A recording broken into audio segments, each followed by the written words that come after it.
నా నా పేరు క్రాంతి. నాది హైదరాబాదే. మార్నింగ్ వీడియో చూడడం జరిగింది. అక్కడ ఆయన చాలా ఇబ్బంది పెడుతుర్రు అని చెప్పేసి. ఈరోజు ప్రజాస్వామ్యంలో గొంతు వినిపించే హక్కు కూడా లేకపోతే ఇక దాన్ని ప్రజాస్వామ్యం అని అయితే అనరు. ఎందుకంటే ఇంతకుముందు అప్రజాస్వామికంగా ఉందని చెప్పేసి టీఆర్ఎస్ ప్రభుత్వాన్ని గద్దె దించి అవతల పడేసిర్రు. ఇప్పుడు ఇది ఏమైపోతుందంటే కాంగ్రెస్ వాళ్ళు వచ్చినాక కూడా వ్యవస్థ అదే ఉంటుంది. పోలీసులు వాళ్ళే ఉన్నారు. ఎందుకంటే ఒక తమ్ముని ఇందాక కొట్టిర్రు, రక్తం వచ్చింది. ఇప్పుడు అంటే పోలీసుల తీరిగా మారదా? ప్రభుత్వాలు మారుతుంటే ముఖ్యమంత్రి ఏం బీక్తుండు అని చెప్పేసి నేను ప్రశ్నిస్తున్నాను. ఈరోజు ఒకటే ఒక విషయం, ఇక్కడ కాదు ఎక్కడనైనా పోండి, లాయర్లను కూడా లోపలేస్తాం, కాల్చి పడేస్తాం అనే మాటలు పోలీసులు ఈరోజు మాట్లాడుతున్నారు. అంత దరిద్రమైన వ్యవస్థలో మనం బతుకుతున్నాం. ఇప్పుడు ఆయన చేసిన తప్పేంది? పోయి సార్ని చూస్తా అన్నాడు, దానికి కొడతారా?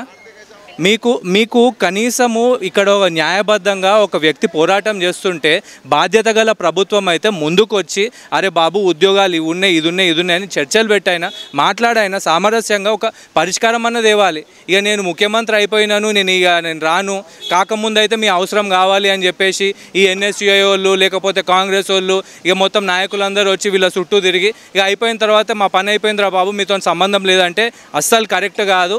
ప్రజాస్వామ్యంలో ప్రజాస్వామ్యబద్ధంగా కనుక మీరు వ్యవహరించకపోతే ముఖ్యంగా ప్రభుత్వ ఉద్యోగులకు కూడా వార్నింగ్ ఇస్తున్నా నేను.